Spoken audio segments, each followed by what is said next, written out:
Hi, my name is Casey Wallace, and this is my enzyme experiment.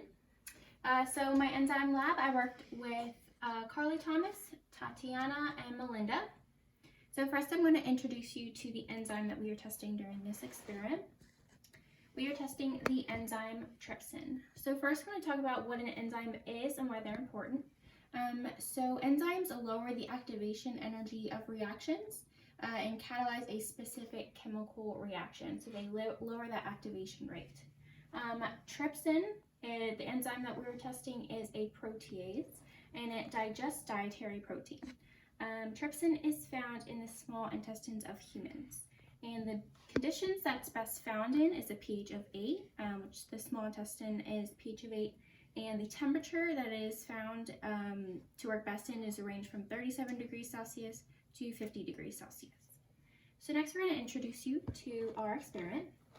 The condition that we are testing is pH. We wanted to test the pH level from 4 to 10 and see how trypsin digestion of our substrate azocasein will be affected.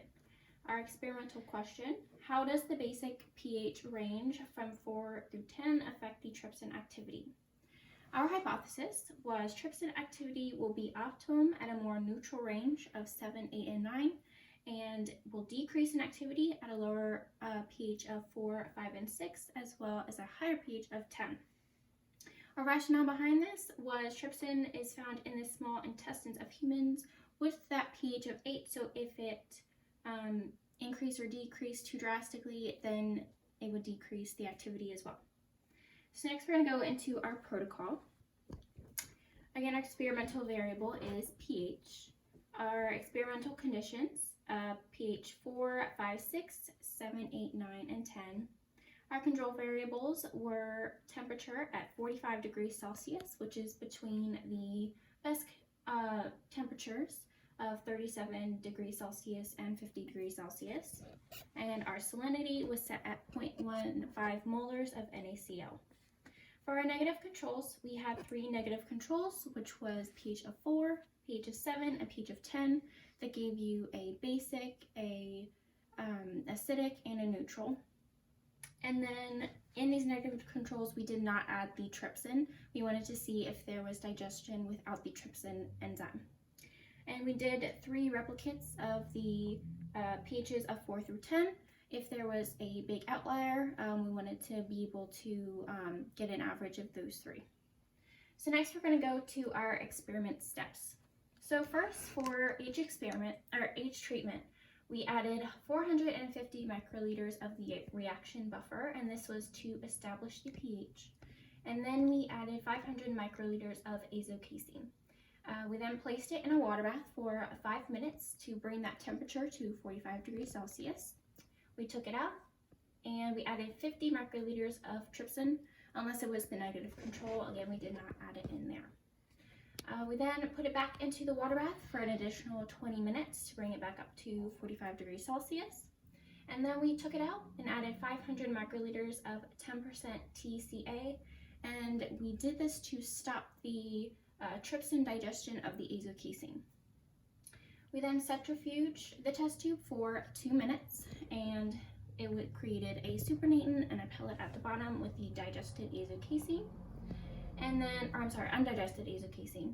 And then we transferred the supernatant to a clean cuvette and put it in our spectrophotometer and read the absorbance at 440 nanometers. So next we're going to look at our results. So here's our data table. Again, we have the 3 replicates for each of the pHs, and then I have the average listed down below.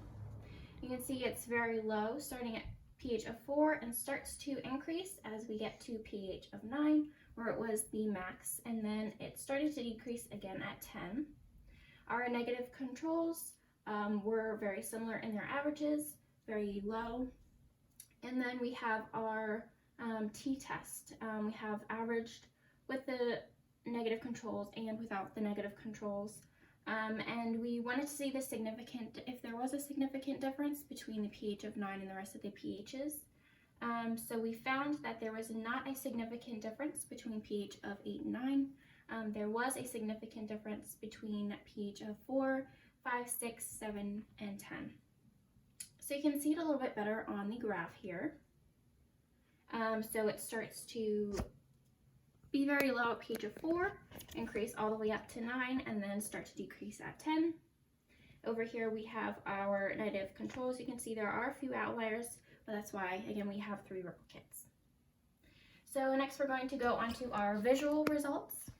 So you can see starting at pH of 4, it was fairly clear, had a very large pellet, and then as it became a higher pH and started to digest more of that azo-casein, the supernatant became a darker orangey yellow, and then a very, very small pellet, and then again started to get a little less dark at pH of 10 and a little bit larger pellet. And then we have our negative controls over here. They were all fairly clear and had a very large pellet. So next we're going to go to our conclusion. So we found that our experiment was fairly adequate in testing our hypothesis, and we found that our results were consistent with our hypothesis. So again, it was as pH becomes more acidic from 4 to 6 and then more basic at 10, trypsin activity will decrease. And we hypothesized that the peak digestion for the trypsin will be a more neutral pH at 7 to 9. Our results was that trypsin digested more azo-casein in the neutral pHs from 7 to 9, more specifically 8 to 9, since there was more of a significant difference between 7 and 9. And then we also looked at other groups testing pH.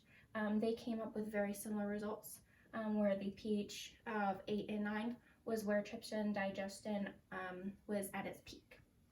So potential improvements we could have had to this experiment was to increase the range of pH. It started to decrease at 10. If we had a higher pH, 11, 12, we could see if it continued to decrease or if it went back up. So just something that we could include as well. So again, how is this relevant to everyday? Since the trypsin is naturally found in pH of 8 in the small intestines, and our conclusion of our experiment was that it was peak digestion of 8 and 9, it is most effective in its natural environment of that small intestine. And then here below I have the references. So thank you for watching.